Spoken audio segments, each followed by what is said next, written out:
여러분, 안녕하세요. 제 이름은 김철민입니다. 지금 이 순간, 저는 대한민국 서울 어딘가의 작은 원룸에서 여러분께 이 이야기를 들려드리고 있습니다. 창밖으로 보이는 남산타워, 자유롭게 오가는 사람들, 밤늦게까지 켜져 있는 편의점 불, 이 모든 게 저에게는 기적 같은 풍경입니다. 왜냐하면 불과 3년 전만 해도 저는 여러분이 뉴스에서만 듣던 그 사람이었으니까요. 북한 정찰총국 소속 해외 공작원. 제 임무는 간단했습니다. 중국 선양과 베이징을 오가며 대한민국 외교관들의 동선을 파악하고 탈북자들의 이동 경로를 추적해 평양 본부에 보고하는 것. 겉으로는 평범한 중국 무역회사 직원이었지만 실제로는 북한의 눈과 귀 역할을 하는 첩보원이었습니다. 저는 그 일을 충실히 수행했습니다.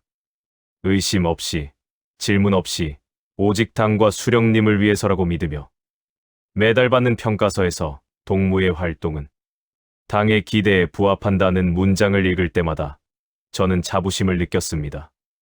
제가 조국을 위해 일하고 있다고, 제 가족을 지키고 있다고 믿었습니다. 하지만 그건 착각이었습니다. 지금부터 들려드릴 이야기는 공작원에서 탈북자가 되기까지 그 아슬아슬했던 364일의 기록입니다. 중국 공항 출국 심사대에서 걸릴 뻔했던 순간, 방콕 뒷골목에서 북한 추격조에게 쫓겼던 밤, 한국 대사관 문을 두드리며 흘렸던 눈물까지 모든 것을 있는 그대로 말씀드리겠습니다. 이 이야기는 단순한 탈출기가 아닙니다. 2,500만 북한 주민들이 지금 이 순간에도 겪고 있는 현실이자 자유가 얼마나 소중한 것인지를 보여주는 증언입니다. 영상 시작하기 전 구독과 좋아요, 댓글 부탁드립니다. 여러분의 관심 하나하나가 북한 인권 문제를 세상에 알리는 힘이 됩니다. 그리고 알림 설정까지 눌러주시면 제 이야기 전체를 놓치지 않고 보실 수 있습니다. 자, 그럼 시작하겠습니다. 2022년 7월 14일 저녁 7시. 그날은 평범한 수요일이었습니다. 저는 선양 시내의 한 찻집에서 남한 기업인으로 위장한 임무를 미행한 뒤 제가 살던 아파트로 돌아왔습니다.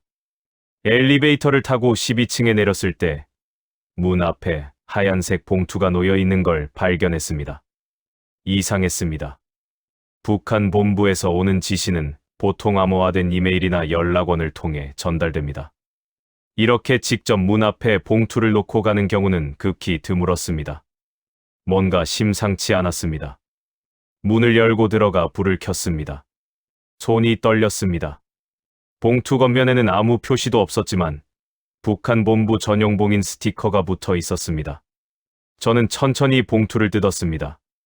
안에는 A4 용지 한 장. 평양 정찰총국 본부에서 발송한 공식 통보문이었습니다. 타자기로 찍힌 차갑고 간결한 문장들이 종이 위에 적혀 있었습니다. 해외 공작원 김철민 동무에게 통보함. 동무에 붙인 김성호는 반당반영명 문자로 규정되어 2022년 7월 2일 인민재판 결과 총사령에 처해졌음. 모친 리순이 및 여동생 김미라는 연좌제 적용, 정치범 관리소 15호로 영구 이송 조치됨. 해당 공작원은 가족의 죄와 무관하므로 당에 대한 충성을 계속 증명할 것을 명령함. 동요하지 말고 임무를 지속하라. 그 순간 제 머릿속이 하얗게 변했습니다. 아버지가 총살당했다고요? 어머니와 21살 여동생이 정치범 수용소에 끌려갔다고요? 대체 무슨 일이 있었던 겁니까? 저는 바닥에 주저앉았습니다. 종이를 쥔 손이 부들부들 떨렸습니다. 눈앞이 흐려지고 귀가 멍멍해졌습니다. 제 가족이 사라졌습니다. 하지만 더 충격적이었던 건 마지막 문장이었습니다. 가족의 죄와 무관함으로 계속 충성하라. 이게 대체 무슨 말입니까? 제 가족을 죽이고 가두고도 저보고 계속 일하라는 겁니까? 아무 일도 없었던 것처럼 감시하고 보고하라는 겁니까? 저는 떨리는 손으로 휴대전화를 집어들었습니다. 평양의 비상연락망에 전화를 걸었습니다. 1번, 2번, 3번. 모두 연결되지 않았습니다. 이미 차단된 것이었습니다. 그날 밤, 저는 잠을 이룰 수 없었습니다. 창밖을 내다보며 선양의 야경을 바라봤습니다. 수많은 불빛들이 반짝이고 있었습니다. 자유롭게 살아가는 사람들의 삶. 그들은 걱정 없이 집에 돌아가 가족과 저녁을 먹고 웃으며 TV를 보고 평화롭게 잠들 것입니다. 하지만 저는요. 제 가족은 북한 어딘가의 수용소에서 굶주리고 얼어붙고 매를 맞으며 고통받고 있을 것입니다. 그리고 저는 그들을 구할 방법이 없습니다. 아니, 애초에 저 때문에 그들이 끌려간 것일 수도 있습니다. 그 순간 깨달았습니다. 저는 평생 충성했던 그 나라에게 배신당했다는 것을. 제가 지키려던 가족은 이미 인질이었고, 저는 그저 부품처럼 사용되다가 버려질 운명이었다는 것을. 그날 밤 저는 결심했습니다. 이 지옥에서 벗어나겠다고. 살아남아서 진실을 말하겠다고. 제가 중국 선양에 처음 발령받은 건 2018년 3월이었습니다. 29살, 정찰 총국에서 4년간 훈련을 마치고 처음으로 해외에 파견된 날. 저는 조선족 신분증을 받았습니다. 이름은 류밍화. 중국 지린성 출신의 평범한 조선족 청년. 그게 제 새로운 정체성이었습니다. 겉으로 보기엔 완벽한 위장이었습니다. 선양 시내 중심가에 있는 작은 무역회사에 취직했습니다. 선양 동방무역유한공사라는 간판을 단 오래된 건물 3층. 저는 거기서 수출입 서류를 정리하고 중국 거래처와 전화 통화를 하고 점심시간엔 동료들과 짜장면을 먹었습니다. 완벽한 직장인이었습니다. 하지만 그건 전부 연극이었습니다. 진짜 임무는 따로 있었습니다. 매주 화요일 오후 3시. 저는 선양역 근처 차이나티 찻집 2층 구석 자리에 앉았습니다. 정확히 10분 후 한 남자가 들어왔습니다. 50대 중반, 안경을 쓴 평범한 중국인처럼 보이는 사람. 하지만 그는 북한에서 파견된 연락원이었습니다. 날씨가 좋네요. 그가 먼저 말했습니다. 이게 암호였습니다. 저는 정해진 대답을 했습니다. 내일은 비가 온답니다. 그는 신문을 테이블 위에 놓았습니다. 그 안에 마닐라 봉투가 들어 있었습니다. 저는 자연스럽게 신문을 집어들고 가방 속에 넣었습니다. 우리는 차를 마시며 날씨 이야기를 10분 더 나눴습니다. 그리고 각자 자리에서 일어났습니다. 봉투 안에는 제 다음 임무가 들어 있었습니다. 감시 대상의 사진, 차량 번호, 자주 가는 식당과 호텔 목록. 때로는 대한민국 외교관이었고, 때로는 한국 기업인이었고, 때로는 탈북자 가족이었습니다. 어느 날, 저는 특별한 임무를 받았습니다. 베이징, 공항, 탈북자 모녀 추적, 출국 목적지 확인 후 보고, 사진 2장이 동봉되어 있었습니다. 40대 여성과 15살쯤 돼 보이는 여자아이. 어머니와 딸이 분명했습니다. 사진 속 아이의 표정이 묘하게 제 여동생을 닮았습니다. 2020년 10월 23일, 저는 베이징 수도 국제공항에 도착했습니다.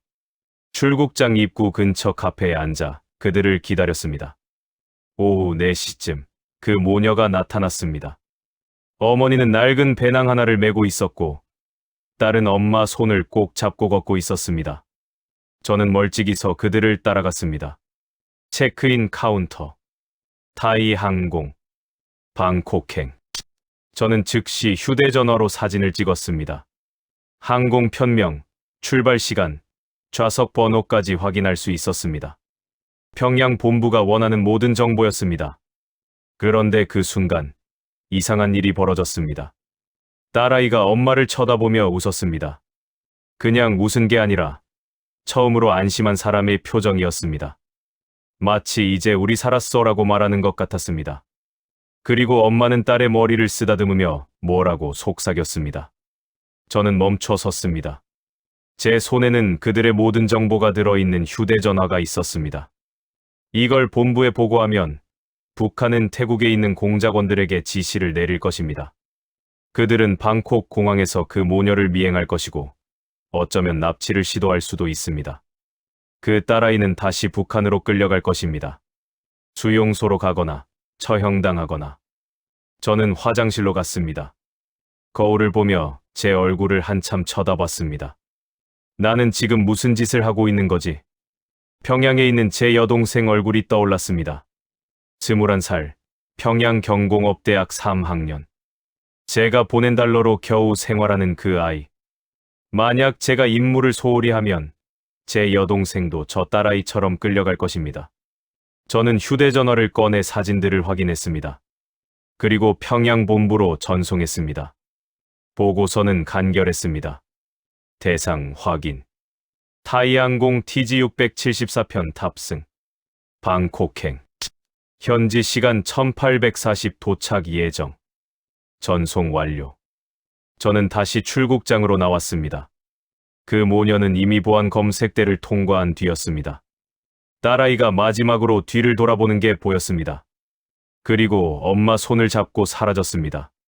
그날 밤, 저는 베이징 호텔방에서 잠을 이룰 수 없었습니다.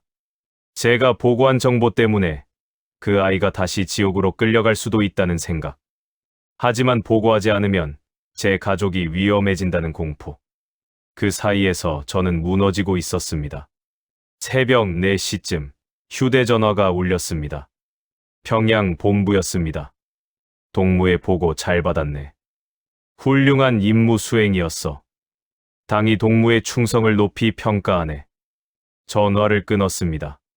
저는 창밖을 바라봤습니다. 베이징의 새벽이 밝아오고 있었습니다. 충성이라고요? 저는 그게 뭔지 더 이상 알 수 없었습니다. 제가 지킨 건 당인가요? 아니면 제 가족인가요? 아니면 그 둘 다 아닌 그저 살기 위한 발악인가요? 그로부터 2년이 흘렀습니다. 저는 매주 화요일 찻집에서 새로운 임무를 받았고 베이징과 선양을 오가며 사람들을 미행했고 밤마다 암호화된 보고서를 전송했습니다. 그리고 매달 한 번 평양에서 오는 평가서를 받았습니다. 동무의 활동은 당의 기대에 부합함. 그 종이 한 장이 제 가족의 생명줄이었습니다. 그리고 저는 그걸 위해 제 양심을 죽이며 살아갔습니다. 하지만 2022년 7월 모든 게 무너졌습니다. 제 가족이 사라진 그 순간부터 저에게 남은 건 아무것도 없었습니다. 지킬 것도, 두려워할 것도, 충성할 이유도. 그날부터 저는 탈출을 계획하기 시작했습니다. 가족을 잃은 다음 날부터 저는 달라졌습니다. 아침에 눈을 뜨면 더 이상 두려움이 없었습니다. 아니, 정확히 말하면 잃을 게 없어졌다는 게 맞겠네요. 평양 본부가 저를 처형 명단에 올려도 추격조를 보내도 이제 상관없었습니다. 어차피 제 가족은 이미 사라졌으니까요. 하지만 그냥 죽을 순 없었습니다. 살아남아서 이 모든 진실을 세상에 알려야 했습니다. 북한이 얼마나 잔혹한지, 공작원들이 어떻게 이용당하고 버려지는지, 그 체제가 얼마나 썩었는지. 복수는 그렇게 시작됐습니다. 2022년 7월 16일. 가족 통보를 받은 지 이틀째. 저는 평소처럼 출근했습니다. 선양 동방무역회사 3층 사무실. 동료들은 제게 리 매니저, 요즘 안색이 안 좋네요 라고 걱정했지만 저는 그저 웃으며 괜찮습니다 라고 대답했습니다. 점심시간, 저는 사무실 컴퓨터로 탈북 경로를 검색하기 시작했습니다. 물론 직접 검색할 순 없었습니다. 회사 컴퓨터는 북한 본부가 모니터링할 수 있었으니까요. 대신 우회적인 방법을 썼습니다. 중국 내 한국 기업 정보, 태국 여행 정보, 동남아 이민 상담 사이트. 겉으로는 업무 조사처럼 보이지만 실제로는 탈출 경로를 파악하는 작업이었습니다. 역설적이게도 제가 4년간 북한 공작원으로 일한 경험이 탈출에 도움이 됐습니다. 저는 알고 있었습니다. 베이징과 상하이의 한국 대사관 주변엔 북한 감시망이 깔려 있다는 것. 중국 공안이 탈북자를 잡으면 즉시 북송한다는 것. 하지만 동남아시아, 특히 태국은 상황이 다르다는 것도 알고 있었습니다. 태국, 방콕. 그곳이 제 탈출 경로였습니다. 하지만 가장 큰 문제가 있었습니다. 여권. 저는 조선족 신분증은 있었지만 중국 여권은 없었습니다. 북한에서 발급받은 위조 신분증으로는 국제선 비행기를 탈 수 없었습니다. 진짜 중국이억 원이 필요했습니다. 그리고 저는 그걸 구할 방법을 알고 있었습니다. 7월 20일, 저는 베이징으로 출장을 갔습니다. 공시 임무는 한국 무역상 감시였지만 진짜 목적은 따로 있었습니다. 베이징 차오양구 조선족 밀집 지역. 저는 3년 전 임무 중 알게 된 한 브로커를 찾아갔습니다. 그의 이름은 천웨이. 중국 공안도, 북한 본부도 모르는 독립적인 인물이었습니다. 허름한 식당 2층. 저는 그를 만났습니다. 오랜만이네요, 리 선생. 도움이 필요합니다. 중국 여권 하나. 그는 담배를 피우며 저를 쳐다봤습니다. 왜 필요하지? 당신 조선족 신분증 있잖아. 해외 출장이 잦아져서요. 비자 문제가 복잡해서. 그는 웃었습니다. 제 거짓말을 믿지 않는다는 표정이었습니다. 하지만 상관없었습니다. 그는 돈만 받으면 질문하지 않는 사람이었으니까요. 2만 달러. 좋습니다. 언제 가능합니까? 2주 후. 사진 2장 주고 가. 저는 명함 뒷면에 제 연락처를 적어줬습니다. 그리고 성금으로 5,000달러를 건넸습니다. 돈은 문제가 아니었습니다. 지난 4년간 저는 공작 활동비 중 일부를 몰래 빼돌려왔습니다. 평양 본부에서 한 달에 3,000달러씩 보내왔는데 저는 그중 500달러씩 따로 숨겨뒀습니다. 처음엔 만약을 대비한 비상금이었지만 이제 그 만약이 현실이 된 겁니다. 선양 외곽 중국은행 금고. 거기 제 이름으로 된 안전금고가 있었습니다. 8월 5일, 저는 그곳에서 25,000달러를 회수했습니다. 전부 현금이었습니다. 이제 남은 건 본부를 속이는 것이었습니다. 8월 10일 화요일. 연락원과의 정기 면담 날이었습니다. 차이나티 찻집 2층. 저는 평소처럼 앉아 있었습니다. 연락원이 들어왔습니다. 날씨가 좋네요. 내일은 비가 온답니다. 그는 신문을 건넸습니다. 저도 마닐라 봉투를 그에게 건넸습니다. 제 정기 보고서였습니다. 하지만 이번엔 특별한 내용이 추가되어 있었습니다. 광저우 출장 계획. 중요 정보원 접촉 예정. 약 12일간 통신 두절 가능성 있음. 물론 거짓말이었습니다. 광저우에 갈 계획은 없었습니다. 하지만 본부가 제 행적을 추적하지 못하게 하려면 합리적인 핑계가 필요했습니다. 연락원은 보고서를 읽더니 고개를 끄덕였습니다. 알겠네. 조심하게. 당연합니다. 우리는 차를 마시고 헤어졌습니다. 그게 마지막이 될 줄 그는 몰랐을 겁니다. 8월 15일. 천웨이에게서 연락이 왔습니다. 여권 준비됐어.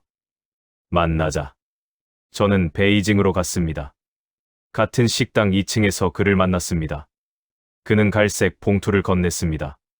안에는 새 중국 여권이 들어 있었습니다. 제 사진이 붙어 있었고 이름은 왕젠밍. 지린성 창춘 출신. 33세. 직업은 무역업자. 완벽해 보이는데 당연하지. 진짜 여권이니까. 누가 죽어서 공백이 생긴 번호야. 공안 시스템에도 등록돼 있어. 저는 남은 15,000달러를 건넸습니다. 그는 돈을 세어보더니 만족스러운 표정을 지었습니다. 행운을 빌어, 왕 선생. 저는 여권을 가방 깊숙이 넣고 나왔습니다. 8월 17일. 저는 선양 타오셴 국제공항 홈페이지에 접속했습니다. 방콕행 항공편을 검색했습니다. 중국 남방항공 직항편. 매일 오전 6시 30분 출발. 비행시간 5시간. 저는 8월 22일 편도 티켓을 예매했습니다. 왕젠밍 명의로. 결제는 현금으로 공항에서 직접 발권하기로 했습니다. 온라인 결제는 추적당할 위험이 있었으니까요. 이제 D-5일. 그 며칠간 저는 평소와 똑같이 생활했습니다. 회사에 출근하고 점심에 동료들과 밥을 먹고 저녁엔 혼자 아파트로 돌아왔습니다. 하지만 밤마다 저는 탈출 계획을 점검했습니다. 짐은 최소한으로, 옷 2벌, 세면도구, 그리고 현금 5,000달러. 휴대전화는 아파트에 두고 갈 계획이었습니다. GPS 추적을 피하기 위해서였습니다. 8월 20일 밤. 출발 전날 밤이었습니다. 저는 아파트 창문 너머로 선영의 야경을 마지막으로 바라봤습니다. 4년 동안 살았던 이 도시. 공작원으로 활동하며 수많은 사람들을 감시했던 이곳. 이제 떠납니다. 제 손엔 왕젠밍 명의의 여권과 방콕행 티켓 예약 번호가 있었습니다. 그리고 가슴속엔 분노와 결심이 타오르고 있었습니다. 나는 살아남을 것이다. 그리고 세상에 말할 것이다. 북한이 무엇인지. 다음 날 새벽 4시. 알람이 울렸습니다. 탈출의 날이 밝았습니다. 2022년 8월 22일 새벽 4시 30분. 알람이 울렸습니다. 저는 이미 깨어 있었습니다. 한숨도 자지 못했으니까요. 침대에 누워 천장만 바라보며 머릿속으로 수백 번 시뮬레이션을 돌렸습니다. 공항 체크인, 보안 검색, 출국 심사, 탑승. 단 하나라도 실수하면 저는 끝입니다. 저는 일어나 샤워를 했습니다. 거울을 보니 핏기 없는 얼굴이 보였습니다. 하지만 표정은 침착해야 했습니다. 긴장한 기색을 보이면 의심받습니다. 검은색 티셔츠, 회색 재킷, 청바지. 평범한 여행객 차림이었습니다. 작은 배낭 하나에 최소한의 짐만 넣었습니다. 옷 2벌, 세면도구, 그리고 속주머니 깊숙이 넣은 현금 5,000달러. 휴대전화는 침대 위에 놓고 갔습니다. GPS 추적을 피하기 위해서였습니다. 새벽 5시. 저는 아파트 문을 열고 나왔습니다. 마지막으로 뒤를 돌아봤습니다. 4년을 살았던 이곳. 다시는 돌아오지 않을 곳. 문을 닫았습니다. 택시를 잡아 타고 선양 타오셴 국제공항으로 향했습니다. 새벽 거리는 한산했습니다. 가로등 불빛만 차창을 스쳐 지나갔습니다. 택시 기사는 라디오를 틀어놨고 중국 뉴스가 흘러나왔습니다. 저는 창밖만 바라봤습니다. 만약 공항에 북한 감시원이 있다면 제가 4년간 일하며 알게 된 사실이 있습니다. 북한은 중국 주요 도시의 공항과 기차역에 비공식 감시망을 운영한다는 것. 특히 탈북자들이 자주 이용하는 경로는 더욱 철저히 감시합니다. 하지만 선양은 베이징이나 상하이만큼 경계가 삼엄하지 않았습니다. 그리고 저는 조선족도, 탈북자도 아닌 중국인 왕젠밍이었습니다. 새벽 5시 40분. 공항에 도착했습니다. 터미널 안으로 들어갔습니다.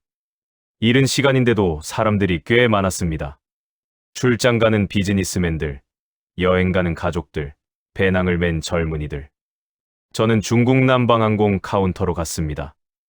예약 확인 부탁드립니다. 직원이 컴퓨터를 확인했습니다. 제 손은 주머니 속에서 땀에 젖어 있었지만 얼굴은 무표정을 유지했습니다. 왕젠밍 고객님, 방콕행 맞으십니까? 네. 여권 보여주시겠어요? 저는 가방에서 왕젠밍 명의 여권을 꺼내 건넸습니다. 직원이 여권을 스캔했습니다.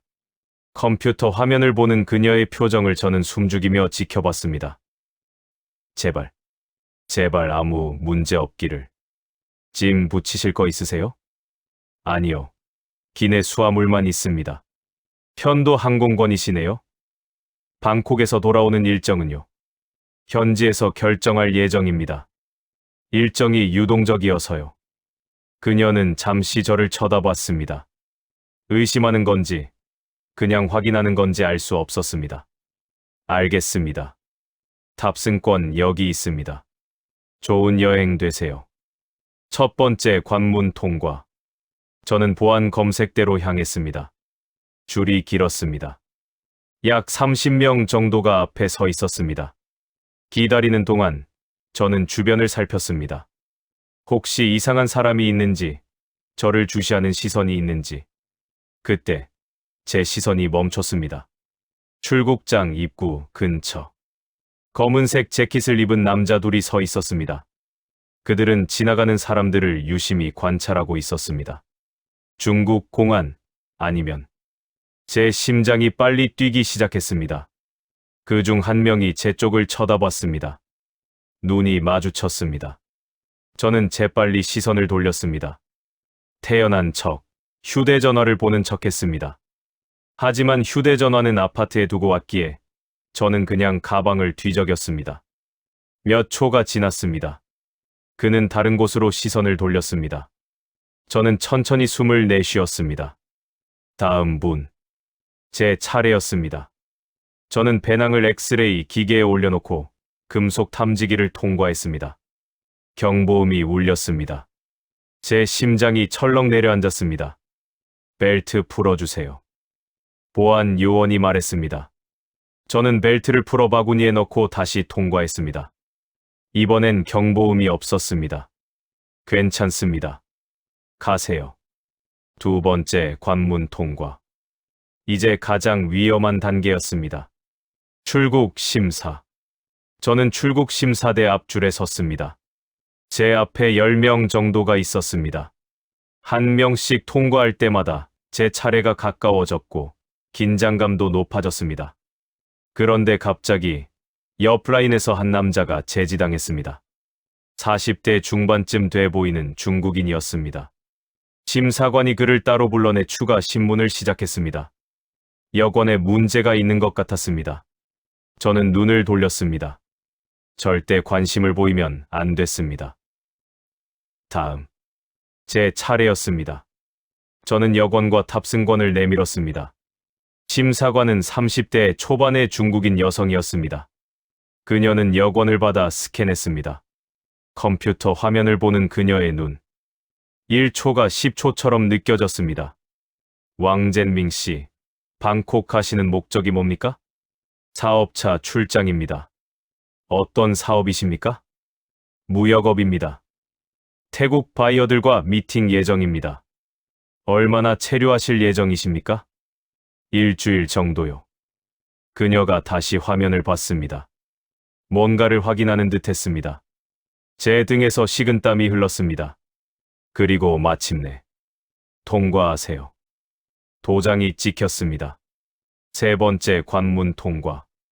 저는 최대한 침착하게 걸어 나왔습니다. 뒤를 돌아보고 싶었지만 참았습니다. 탑승 게이트까지 가는 복도가 끝없이 길게 느껴졌습니다. 게이트 근처 카페에 앉았습니다. 커피를 주문했지만 마실 수가 없었습니다. 손이 떨려서 컵을 제대로 잡을 수가 없었습니다. 탑승 시간까지 30분. 저는 창밖을 바라봤습니다. 활주로에 비행기들이 서 있었습니다. 그 중 하나가 제가 탈 비행기였습니다. 그때 누군가 제 옆 테이블에 앉았습니다. 남자 둘. 정장 차림. 그들이 대화를 시작했는데 그 억양을 저는 알아챘습니다. 평안도 사투리였습니다. 북한 사람들이었습니다. 제 온몸이 얼어붙었습니다. 저는 커피를 마시는 척하며 그들의 대화를 엿들었습니다. 베이징 가는 거야? 응. 새로운 인물에. 한국 놈들 동선 파악이라는데 피곤하겠네. 나는 선양에서 3년 있었는데 지겹더라. 그들은 저처럼 해외 파견 공작원들이었습니다. 다른 임무로 이동하는 중인 것 같았습니다. 저는 조용히 일어났습니다. 화장실로 향했습니다. 그들이 저를 알아볼까 두려웠습니다. 저는 정찰총국에서 4년간 훈련받았고 같은 시기에 훈련받던 동기들이 있었습니다. 혹시 그들 중 한 명이라면. 화장실에서 10분을 보냈습니다. 그리고 탑승 안내 방송이 나왔습니다. 방콕행 CG6 1077편 탑승을 시작합니다. 저는 화장실에서 나와 게이트로 갔습니다. 그 두 남자는 이미 사라진 뒤였습니다. 탑승과 저는 줄을 서서 기다렸습니다. 탑승권을 스캔하고 복도를 걸어 비행기에 올랐습니다. 제 좌석은 창가 12열A였습니다. 앉았습니다. 안전벨트를 맸습니다. 옆자리에 중국인 비즈니스맨이 앉았습니다. 그는 저에게 가볍게 고개를 끄덕이고 노트북을 꺼냈습니다. 저는 창밖을 바라봤습니다. 비행기가 움직이기 시작했습니다. 천천히 활주로로 향했습니다. 그리고 드디어 엔진 소리가 커지며 가속했습니다. 이륙. 비행기가 하늘로 올라가는 순간 창밖으로 선양 시내가 점점 작아지는 게 보였습니다. 그리고 중국 땅이 멀어졌습니다. 저는 눈을 감았습니다. 눈물이 흘러나왔지만 소리내어 울 수는 없었습니다. 나는 지금 살아서 나왔다. 방콕 수완나품 국제공항. 현지 시간 오전 10시 20분. 비행기에서 내려 입국장으로 걸어갔습니다. 구텁지근한 열기가 온몸을 감쌌습니다. 중국과는 완전히 다른 공기였습니다. 습하고 뜨거웠습니다. 입구 심사대 앞. 줄이 길었습니다. 유럽 여행객들, 중국 관광객들, 배낭여행자들이 뒤섞여 있었습니다. 제 차례가 왔습니다. 태국 심사관에게 여권을 건넸습니다. 방문 목적이 무엇입니까? 관광입니다. 얼마나 머무실 예정입니까? 일주일입니다. 그는 여권을 스캔하고 도장을 찍었습니다. 생각보다 간단했습니다. 태국에 오신 것을 환영합니다. 저는 공항 밖으로 나왔습니다. 태양이 눈부셨습니다. 택시들이 줄지어 서 있었고 호객꾼들이 소리쳤습니다. 태국어, 영어, 중국어가 뒤섞여 들렸습니다. 저는 택시를 잡아 타고 말했습니다. 카오산 로드로 가주세요. 배낭여행자들의 거리. 저렴한 숙소가 많고 사람들에 섞여 숨기 좋은 곳이었습니다. 카오산 로드에 도착한 건 정오쯤이었습니다. 좁은 골목길, 싸구려 게스트하우스들, 노점상들, 길거리 음식 냄새. 모든 게 혼란스러웠지만 그게 오히려 저에겐 안전했습니다. 럭키 게스트하우스라는 간판을 단 3층짜리 낡은 건물을 찾았습니다. 하루 숙박비 $10. 저는 일주일치를 선불로 냈습니다. 방은 좁았습니다. 침대 하나, 작은 창문 하나, 낡은 선풍기 하나. 에어컨도 없었습니다. 하지만 상관없었습니다. 여기는 중국이 아니었고 저는 이제 자유로웠습니다. 배낭을 침대에 내려놓고 창밖을 바라봤습니다. 거리에는 여행객들이 돌아다니고 툭툭이가 지나다니고 음악 소리가 들렸습니다. 이제 한국 대사관에 가면 된다. 계획은 간단했습니다. 내일 아침 한국 대사관으로 가서 보호를 요청하는 것. 그러면 모든 게 끝날 거라고 생각했습니다. 저는 침대에 누웠습니다. 40시간 만에 처음 제대로 누운 것 같았습니다. 그리고 잠들었습니다. 깨어난 건 오후 5시였습니다. 배가 고팠습니다. 저는 밖으로 나가 거리 음식을 샀습니다. 팟타이 한 그릇. 맛있었지만 제대로 음미할 여유는 없었습니다. 저녁을 먹으며 한국 대사관 위치를 확인했습니다. 방콕 위타유 거리. 카오산에서 택시로 30분 거리였습니다. 해가 지고 밤이 왔습니다. 카오산 로드는 더 시끄러워졌습니다. 술집에서 음악이 쏟아져 나왔고 여행객들이 맥주를 마시며 웃었습니다. 저는 게스트하우스로 돌아갔습니다. 내일을 위해 일찍 자야 했습니다. 밤 11시쯤이었습니다. 저는 침대에 누워 천장을 바라보고 있었습니다.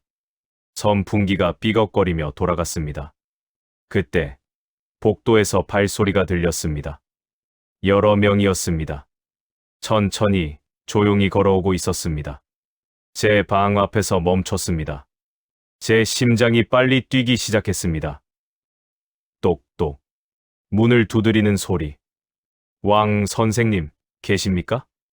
중국어였습니다. 하지만 그 억양. 저는 알아챘습니다. 북한 사람이었습니다. 제 온몸이 얼어붙었습니다. 왕 선생님, 문 좀 열어주시겠습니까?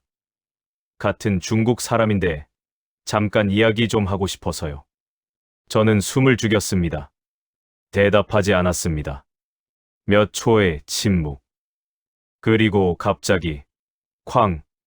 문을 발로 차는 소리. 한 번, 두 번. 저는 벌떡 일어났습니다. 창문으로 달려갔습니다. 세 번째 발길질에 문이 열렸습니다. 3명의 남자가 들어왔습니다. 모두 검은 옷을 입고 있었습니다. 거기서 저는 창문을 열었습니다. 2층이었습니다. 아래는 좁은 골목길이었습니다. 뛰었습니다. 창문에서 뛰어내렸습니다. 2층 높이. 약 4미터.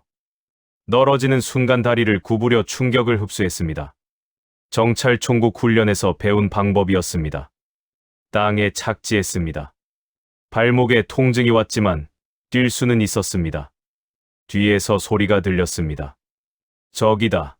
잡아. 저는 골목길로 뛰었습니다. 어둡고 좁은 길. 쓰레기통들, 오토바이들, 자고 있는 개. 뒤에서 추격자들이 따라왔습니다. 저는 왼쪽으로 꺾었습니다. 또 다른 골목. 오른쪽으로 꺾었습니다. 미로 같은 뒷골목들. 하지만 그들은 포기하지 않았습니다. 심장이 터질 것 같았습니다. 다리가 아팠습니다. 숨이 차올랐습니다. 골목 끝에 큰 도로가 보였습니다. 차들이 지나다니고 사람들이 걸어다니고 불빛이 있었습니다. 저는 도로로 뛰어나갔습니다. 그때 제 앞에 오토바이 한 대가 나타났습니다. 브레이크를 밟지 않았습니다. 저를 향해 돌진했습니다. 저는 옆으로 몸을 피했습니다. 오토바이가 스쳐 지나갔습니다. 뒤를 돌아봤습니다. 추격자 셋이 골목에서 나왔습니다. 그리고 오토바이는 돌아서 다시 저를 향했습니다. 사방이 막혔습니다. 그때 길 건너편에 경찰차가 보였습니다. 태국 경찰 2명이 서 있었습니다. 저는 그들에게 달려갔습니다. 도와주세요. 제발 도와주세요. 경찰들이 저를 쳐다봤습니다. 저는 뒤를 가리키며 숨을 헐떡였습니다. 추격자들은 경찰을 보자 멈춰섰습니다. 그리고 천천히 뒤로 물러났습니다. 오토바이도 사라졌습니다. 경찰 한 명이 제게 물었습니다. 무슨 일이십니까? 저는 중국어로 대답했습니다. 영어를 못하는 척했습니다. 그들이 저를 쫓아왔다고, 강도들이라고 거짓말했습니다. 경찰은 제 여권을 요구했습니다. 저는 가방을 만졌는데 없었습니다. 여권이 없었습니다. 게스트하우스에 두고 온 겁니다. 가방도 없었습니다. 돈도 대부분 거기 있었습니다. 제게 남은 건 바지 주머니 속 600달러뿐이었습니다. 경찰은 저를 근처 파출소로 데려갔습니다. 간단한 조사를 받았습니다. 여권이 없었기에 저는 이름만 말했습니다. 왕젠미. 중국인. 여행 중. 다행히 경찰은 더 이상 캐묻지 않았습니다. 그냥 강도 미수 사건으로 처리했습니다. 가셔도 됩니다. 조심하세요. 저는 파출소를 나왔습니다. 밤 12시가 넘었습니다. 게스트하우스로 돌아갈 수는 없었습니다. 그들이 거기서 기다리고 있을 게 분명했습니다. 저는 걸었습니다. 어디로 가야 할지 몰랐습니다. 24시간 맥도날드를 찾았습니다. 들어가서 구석 자리에 앉았습니다. 커피를 주문했습니다. 창밖을 바라봤습니다. 방콕의 밤거리. 네온 사인들, 지나가는 차들, 술 취한 사람들. 어떻게 알았을까? 선양공항에서 봤던 그 2명. 제 옆 테이블에 앉았던 북한 공작원들. 그들이 저를 알아본 게 분명했습니다. 그리고 평양에 보고했을 것입니다. 평양은 즉시 방콕의 공작망에 지시를 내렸을 것입니다. 김철민을 찾아라. 생포하거나 제거하라. 새벽 4시. 저는 여전히 맥도날드에 앉아 있었습니다. 제게 남은 건 600달러. 위조 여권도 없고 짐도 없고 갈 곳도 없었습니다. 하지만 포기할 수 없었습니다. 한국 대사관. 거기만 가면 됩니다. 거기는 태국 땅이지만 한국 영토나 마찬가지였습니다. 거기 들어가기만 하면 북한 공작원들도 손댈 수 없습니다. 해가 뜨기 시작했습니다. 저는 맥도날드를 나왔습니다. 거리에서 택시를 잡았습니다. 한국 대사관으로 가주세요. 위타유 거리요. 택시가 출발했습니다. 마지막 도박이 시작됐습니다. 2022년 8월 23일 오전 7시. 택시는 방콕 시내를 달렸습니다. 출근 시간이라 도로가 막혔습니다. 차들이 느리게 움직였습니다. 저는 뒷좌석에서 창밖을 계속 확인했습니다. 혹시 뒤따라오는 차가 있는지, 수상한 오토바이가 있는지. 택시기사가 백미러로 저를 힐끔 쳐다봤습니다. 제가 너무 긴장한 게 보였나 봅니다. 괜찮으세요? 네, 괜찮습니다. 거짓말이었습니다. 전혀 괜찮지 않았습니다. 30분이 지났습니다. 택시는 위타유 거리로 접어들었습니다. 고급 호텔들, 대사관 건물들이 보이기 시작했습니다. 저기서 세워주세요. 저는 대사관 200m 전에서 내렸습니다. 택시비를 주고 주변을 살폈습니다. 한국 대사관은 하얀색 건물이었습니다. 담장이 둘러쳐져 있었고 정문에 경비원과 태국 경찰이 서 있었습니다. 저는 천천히 걸어갔습니다. 150m, 100m, 50m. 주변을 계속 확인했습니다. 수상한 사람이 있는지, 저를 지켜보는 시선이 있는지. 그때 도로 건너편에 검은색 세단 한 대가 서 있는 게 보였습니다. 차 안에 사람들이 앉아 있었습니다. 제 심장이 빨리 뛰기 시작했습니다. 그들일까? 하지만 돌아갈 수는 없었습니다. 이미 여기까지 왔습니다. 저는 걸음을 빨리 했습니다. 30m, 20m. 뒤에서 차 문이 열리는 소리가 들렸습니다. 저는 뛰기 시작했습니다. 한국 대사관 정문. 경비원과 태국 경찰이 저를 쳐다봤습니다. 갑자기 뛰어오는 남자를 보고 놀란 표정이었습니다. 저는 숨을 헐떡이며 말했습니다. 저는 북한에서 온 사람입니다. 보호를 요청합니다. 한국어로 말했습니다. 분명하게, 또박또박. 경비원이 놀라며 물었습니다. 뭐라고요? 북한이라고요? 네. 저는 북한 공작원 출신입니다. 탈북했습니다. 제발 도와주세요. 뒤를 돌아봤습니다. 검은 세단에서 내린 2명의 남자가 도로 건너편에 서서 저를 노려보고 있었습니다. 하지만 더 이상 다가오지 않았습니다. 한국 대사관 바로 앞이었으니까요. 경비원이 무전기로 뭔가를 보고했습니다. 잠시만 기다려보세요. 1분 후, 한국인 남자가 나왔습니다. 40대 중반쯤 돼 보이는 정장 차림의 남자였습니다. 저를 따라오십시오. 대사관 안으로 들어갔습니다. 그 순간 제 다리에서 힘이 풀렸습니다. 거의 쓰러질 뻔했지만 겨우 버텼습니다. 나는 지금 한국 땅에 있다. 정확히는 한국 영토나 마찬가지인 곳에 있었습니다. 북한 공작원들이 더 이상 저를 건드릴 수 없는 곳. 직원이 저를 작은 회의실로 안내했습니다. 탁자와 의자들이 있는 조용한 방이었습니다. 앉으세요. 물 드릴까요? 네. 감사합니다. 손이 떨려서 물컵을 제대로 잡을 수가 없었습니다. 물을 마시려다 흘렸습니다. 10분 후 2명의 남자가 들어왔습니다. 둘 다 정장 차림이었고 한 명은 노트북을 들고 있었습니다. 안녕하십니까? 저는 재외공관 영사입니다. 옆에 계신 분은 우리 기관 직원입니다. 국정원이라는 뜻이었습니다. 이름이 어떻게 되십니까? 김철민입니다. 북한에서 어떤 일을 하셨습니까? 저는 숨을 깊게 들이쉬었습니다. 그리고 모든 것을 말하기 시작했습니다. 정찰총국 소속이었던 것. 2018년부터 중국 선양에서 해외 공작원으로 활동했던 것. 대한민국 외교관과 탈북자들을 감시했던 것. 가족이 숙청당한 것. 탈출을 결심한 것. 위조 여권을 구해 방콕으로 온 것. 어젯밤 추격당했던 것. 모두 다 말했습니다. 숨기지 않고 있는 그대로. 그들은 제 이야기를 들으며 꼼꼼히 메모했습니다. 때로는 질문을 했습니다. 선양에서 주로 어떤 임무를 수행했습니까?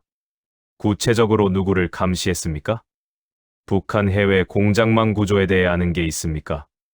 평양 본부와는 어떻게 연락했습니까? 저는 모든 질문에 대답했습니다. 제가 아는 모든 것을 말했습니다. 3시간이 지났습니다. 오전 11시쯤 첫 번째 면담이 끝났습니다. 국정원 직원이 말했습니다. 신원 확인 절차가 필요합니다. 며칠 걸릴 수 있습니다. 그동안 저는 어디서 지내야 합니까? 대사관 내 보호시설이 있습니다. 거기서 머무실 수 있습니다. 영사가 저를 지하로 안내했습니다. 복도를 지나 철문을 열고 들어갔습니다. 작은 방이었습니다. 침대 하나, 책상 하나, 작은 화장실. 창문은 없었습니다. 여기서 지내시면 됩니다. 식사는 하루 3끼 제공됩니다. 밖으로 나가시면 안 됩니다. 알겠습니다. 문이 닫혔습니다. 저는 침대에 앉았습니다. 그리고 처음으로 진짜로 안전하다는 느낌이 들었습니다. 울고 싶었지만 눈물이 나오지 않았습니다. 너무 지쳐서였는지도 모릅니다. 침대에 누웠습니다. 천장을 바라봤습니다. 끝났다. 정말로 끝났다. 다음 날부터 본격적인 조사가 시작됐습니다. 매일 오전 국정원 직원들이 와서 신문을 했습니다. 아니, 신문이라기보다는 디브리핑이라고 해야 맞을 것 같습니다. 제가 알고 있는 북한 정찰총국의 조직 구조, 해외 파견 공작원들의 임무 방식, 중국 내북한 공작망 현황, 제가 접촉했던 연락원들의 인상차기, 암호 체계, 보고 방식, 통신 수단. 모든 것을 물었고 저는 모든 것을 대답했습니다. 때로는 같은 질문을 다르게 표현해서 여러 번 물었습니다. 제 진술에 모순이 있는지 확인하는 것 같았습니다. 이전 진술에서는 연락원을 화요일 오후 3시에 만났다고 했는데 지금은 3시 반이라고 하셨습니다. 어느 게 맞습니까? 죄송합니다. 3시가 맞습니다. 제가 착각했습니다. 그들은 저를 의심하고 있었습니다. 당연했습니다. 북한 공작원 출신이 귀순한다고 하면 진짜인지 거짓인지 철저히 검증해야 했습니다. 이중 스파이일 수도 있으니까요. 사흘째 되는 날, 다른 질문들이 나왔습니다. 가족 이야기를 다시 해주시겠습니까? 어머니와 여동생이 수용소로 끌려갔다고 했는데 그 통보를 받은 게 정확히 언제였습니까? 2022년 7월 14일 저녁이었습니다. 그 통보문을 가지고 계십니까? 아니요. 선양 아파트에 두고 왔습니다. 증거가 없다는 말씀이시네요. 네. 하지만 제가 거짓말할 이유가 없습니다. 그가 저를 쳐다봤습니다. 의심하는 눈빛이었습니다. 김철민 씨, 우리는 당신을 믿고 싶습니다. 하지만 확인이 필요합니다. 이해하시죠? 네. 이해합니다. 닷새째 되는 날. 면담관이 들어왔습니다. 이번엔 표정이 달랐습니다. 김철민 씨, 신원이 확인됐습니다. 제 심장이 뛰기 시작했습니다. 정말입니까? 네. 여러 경로를 통해 확인한 결과 당신이 말한 내용들이 사실로 확인됐습니다. 북한 정찰총국 소속이었던 것, 선양에서 활동했던 것, 가족 상황까지. 그럼 한국 정부가 당신의 입국을 승인했습니다. 일주일 후 인천행 비행기를 타실 겁니다. 그 말을 듣는 순간 저는 주저앉았습니다. 다리에 힘이 풀렸습니다. 온몸이 떨렸습니다. 정말입니까? 네. 축하드립니다. 이제 대한민국 국민이 되실 겁니다. 저는 그제야 울었습니다. 소리내어 참지 않고 울었습니다. 면담관은 아무 말 없이 제 어깨를 두드려줬습니다. 그 일주일은 제 인생에서 가장 긴 일주일이었습니다. 매일 밤 악몽을 꿨습니다. 북한 공작원들이 대사관에 쳐들어오는 꿈. 제가 다시 평양으로 끌려가는 꿈. 가족들이 수용소에서 저를 부르는 꿈. 하지만 아침이 되면 저는 여전히 그 작은 방에서 안전하게 깨어났습니다. 2022년 9월 1일. 드디어 그날이 왔습니다. 출발 준비하십시오. 대사관 직원들과 함께 지하 주차장으로 갔습니다. 검은색 승합차가 기다리고 있었습니다. 저는 뒷좌석에 탔고 양옆에 경호원들이 앉았습니다. 차가 출발했습니다. 방콕 시내를 지나 수완나품 공항으로 향했습니다. 창밖으로 지나가는 풍경들. 이제 다시는 보지 못할 방콕의 거리. 공항에 도착했습니다. 일반 입구가 아닌 특별 통로로 들어갔습니다. VIP 전용 출국 수속이었습니다. 대한항공 비행기 K658편 인천행. 탑승구를 지나 비행기에 올랐습니다. 좌석에 앉았을 때 기내 안내 방송이 한국어로 들려왔습니다. 승객 여러분, 인천행 K658편에 탑승해 주셔서 감사합니다. 저는 창밖을 바라봤습니다. 비행기가 움직이기 시작했습니다. 활주로를 달렸습니다. 그리고 이륙했습니다. 방콕이 멀어졌습니다. 태국이 작아졌습니다. 저는 눈을 감았습니다. 이제 정말로 자유다. 2022년 9월 1일 오후 5시 30분 인천국제공항. 비행기가 착륙했습니다. 바퀴가 활주로에 닿는 순간 기내의 박수 소리가 터져 나왔습니다. 승객들이 무사 귀국을 축하하는 박수였습니다. 저도 박수를 쳤습니다. 하지만 제게는 다른 의미였습니다. 살아남았다는 것, 자유에 도착했다는 것. 비행기 문이 열렸습니다. 사람들이 짐을 챙기며 일어났습니다. 저는 자리에 앉아 잠시 기다렸습니다. 국정원 직원이 저를 마중 나올 거라고 했습니다. 모든 승객이 내린 뒤 한국인 남자 2명이 들어왔습니다. 김철민 씨. 네. 저희를 따라오십시오. 일반 입국장이 아닌 별도의 통로로 갔습니다. 복도를 지나 작은 사무실로 들어갔습니다. 여기서 잠시 대기해 주십시오. 10분 후 서류를 든 직원이 들어왔습니다. 김철민 씨, 대한민국 입국을 환영합니다. 앞으로 몇 주간 조사와 교육 절차를 거치게 됩니다. 협조 부탁드립니다. 감사합니다. 차에 태워졌습니다. 검은색 승합차. 창문은 썬팅이 되어 있어 밖에서 안이 보이지 않았습니다. 어디로 가는지 물어보지 않았습니다. 알 필요도 없었습니다. 저는 이제 그들을 믿어야 했습니다. 차는 경기도 어딘가로 향했습니다. 1시간쯤 달렸습니다. 외진 곳에 있는 건물 앞에서 차가 멈췄습니다. 담장으로 둘러싸인 3층짜리 건물이었습니다. 간판은 없었습니다. 여기가 어디입니까? 보호시설입니다. 신원 조사가 끝날 때까지 여기서 지내시게 됩니다. 안으로 들어갔습니다. 복도, 여러 개의 방문들, 조용한 분위기. 제 방은 2층 끝에 있었습니다. 침대, 책상, 옷장, 화장실이 딸린 작은 방이었습니다. 창문은 있었지만 밖이 잘 보이지 않았습니다. 내일부터 조사를 시작하겠습니다. 편히 쉬십시오. 문이 닫혔습니다. 저는 침대에 앉았습니다. 창밖을 바라봤습니다. 해가 지고 있었습니다. 나는 지금 대한민국에 있다. 실감이 나지 않았습니다. 다음 날부터 본격적인 조사가 시작됐습니다. 매일 오전 9시부터 오후 5시까지, 때로는 밤 10시까지 2명의 조사관이 저를 신문했습니다. 아니, 이건 신문이라기보다는 신문조사였습니다. 북한에서의 생활을 처음부터 다시 말씀해 주십시오. 어린 시절은 어땠습니까? 언제 정찰총국에 들어갔습니까? 훈련 과정은 어땠습니까? 중국에서 만난 사람들의 이름을 모두 대주십시오.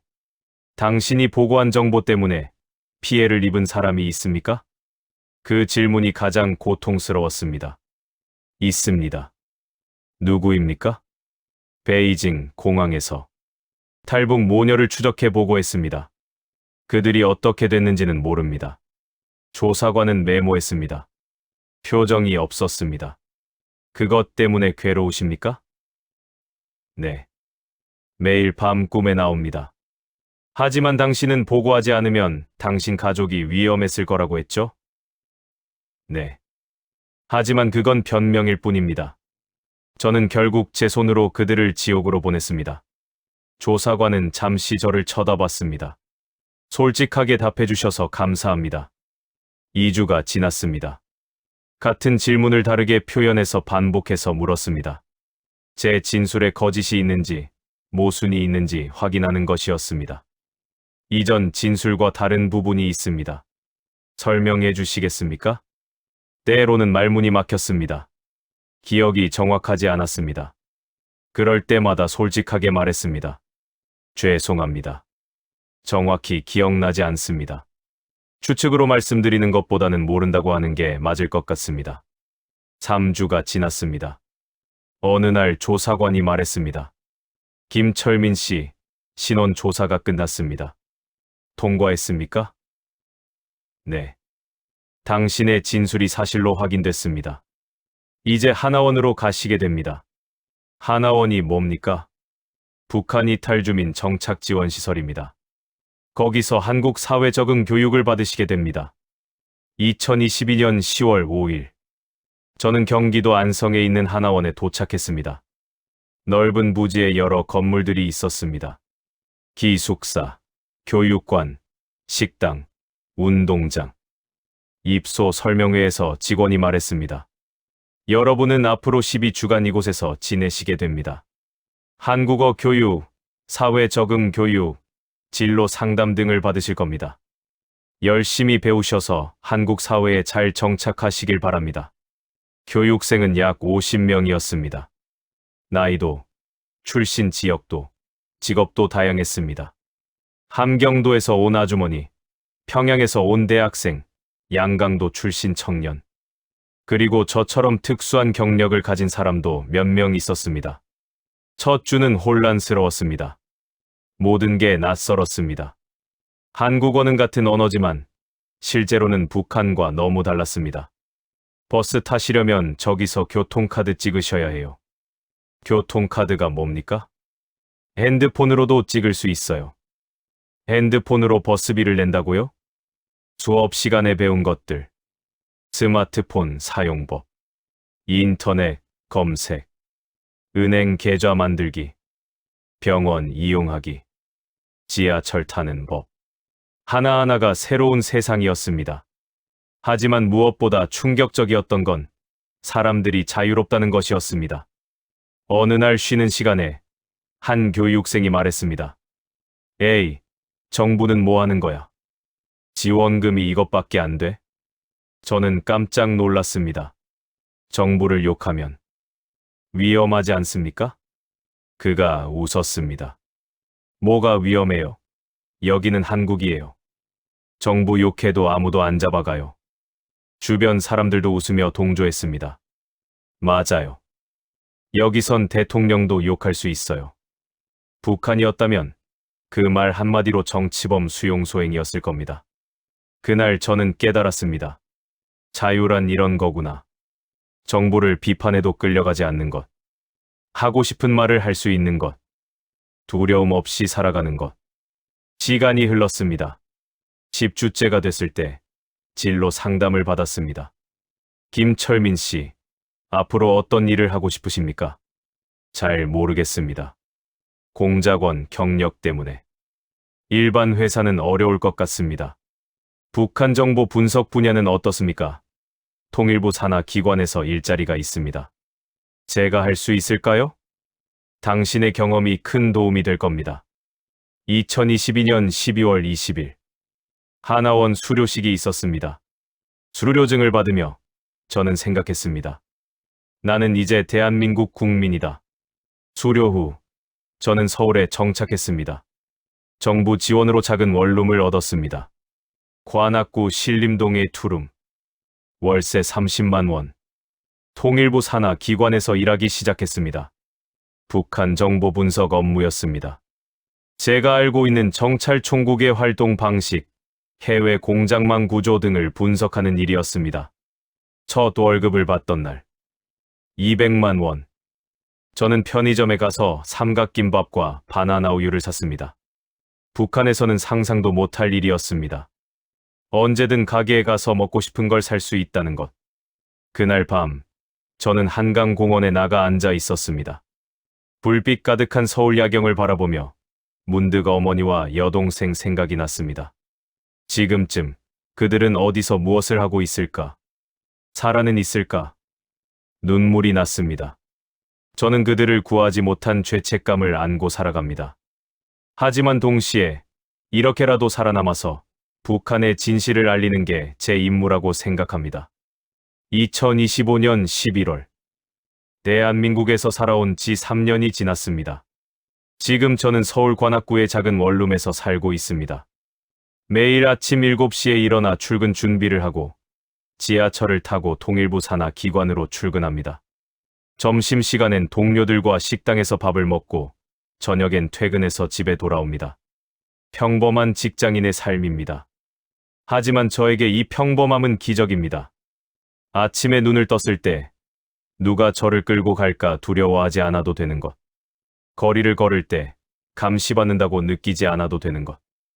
말하고 싶은 것을 말해도 처벌받지 않는 것. 이 모든 게 자유입니다. 처음 한국에 왔을 때는 힘들었습니다. 모든 게 낯설었고 적응하기 어려웠습니다. 북한식 억양 때문에 사람들이 저를 이상하게 쳐다봤고 간단한 행정 절차도 혼자서는 하기 어려웠습니다. 무엇보다 외로웠습니다. 가족도 없고 친구도 없고 아는 사람도 없었습니다. 밤마다 혼자 방에 앉아 생각했습니다. 내가 여기서 뭘 하고 있는 걸까?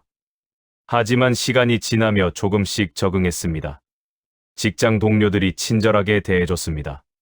처음엔 북한 출신이라고 하면 사람들이 경계할 줄 알았는데 오히려 관심을 가지고 도와줬습니다.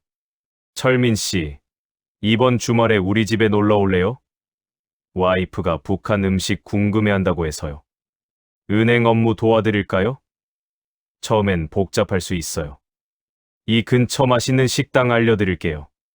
작은 친절들이 쌓여 저는 조금씩 이 사회의 일원이 되어갔습니다. 1년쯤 지났을 때 저는 용기를 내서 탈북민 모임에 나가기 시작했습니다. 거기서 비슷한 경험을 한 사람들을 만났습니다. 함경도에서 온 40대 아주머니, 평양에서 온 20대 청년, 양강도 출신 50대 아저씨. 우리는 서로의 이야기를 나눴습니다. 탈북 과정에서 겪은 고통, 중국에서의 도피 생활, 한국에서의 적응 과정, 그리고 무엇보다 북한에 남겨둔 가족들에 대한 그리움. 제 아들이 지금 15살일 거예요. 얼굴을 기억할까요? 어머니가 편찮으셨는데 살아계실까요? 동생한테 미안해요. 저만 도망쳤으니까요. 모두가 죄책감을 안고 살았습니다. 저만 그런 게 아니었습니다. 2년째 되던 해, 저는 제 이야기를 공개하기로 결심했습니다. 통일부에서 탈북민 증언 프로그램이 있었습니다. 학교와 단체에 가서 북한 실상을 알리는 활동이었습니다. 처음엔 두려웠습니다. 제 과거를 드러내는 게 부끄러웠습니다. 공작원으로 활동하며 다른 탈북자들을 추적했던 것, 그로 인해 누군가가 피해를 입었을 수도 있다는 것. 하지만 말하지 않으면 아무것도 변하지 않습니다. 첫 강연은 서울의 한 고등학교였습니다. 학생들 앞에서 제 이야기를 했습니다. 북한 공작원이었던 것, 가족을 잃은 것, 탈출한 것, 그리고 지금 여기까지 온 과정. 학생들은 조용히 들었습니다.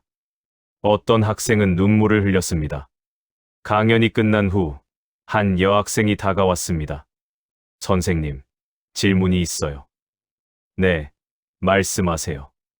북한에 있는 선생님 가족들을 다시 만날 수 있을까요? 저는 잠시 말을 잇지 못했습니다.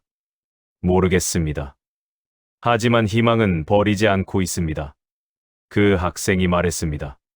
저희가 관심을 가지면 도움이 될까요? 네.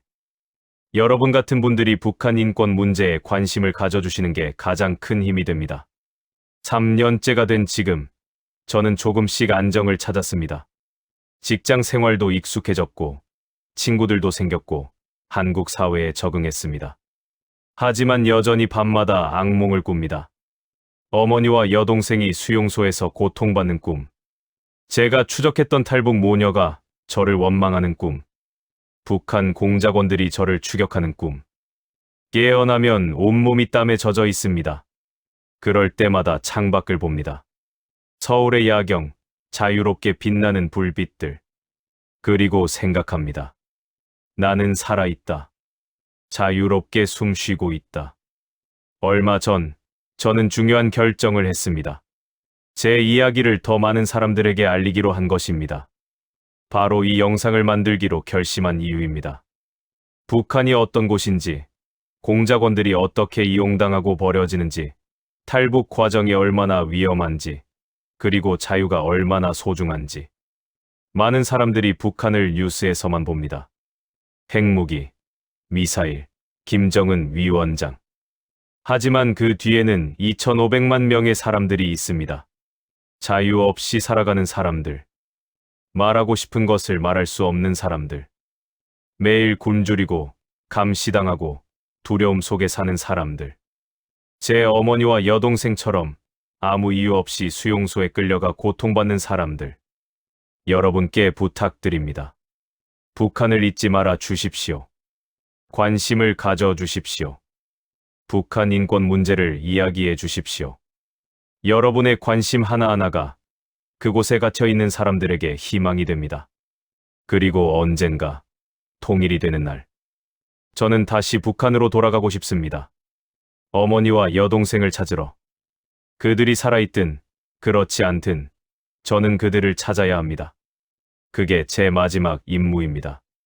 지금 이 순간에도 북한 어딘가에서 누군가는 탈출을 꿈꾸고 있을 것입니다.